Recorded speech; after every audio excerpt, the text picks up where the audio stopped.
অনেক অনেক অনেক বেশি এক্সাইটেড আমি, ওই জন্য হয়তো বা আমার কথায় বোঝা যাবে যে আমি আসলে নার্ভাস না, আমি খুবই এক্সাইটেড। এক্সাইটমেন্টের জন্য কিছুটা নার্ভাসনেস কাজ করছে। জীবনের প্রথম প্রেস কনফারেন্স, প্রথম বড় পর্দায় অভিষেক, সেটাও আমার খুব পছন্দের একজন অভিনেত্রীর সাথে আমার হয়েছে। এটার জন্য আমি অনেক গ্রেটফুল কুসুমদির কাছে যে সে আমাকে পছন্দ করেছে।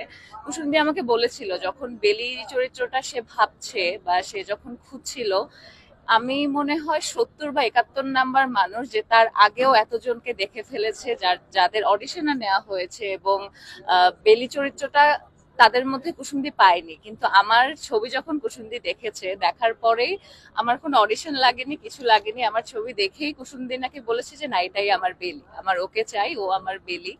সো দিদি আমাকে ওভাবে দেখতে পেরেছে, এটার জন্য আমি দিদির কাছে গ্রেটফুল। দিদির জন্য আমার এই প্রথম অভিষেকটা হওয়া বড় পর্দায়, এবং সাথে আমি জিতু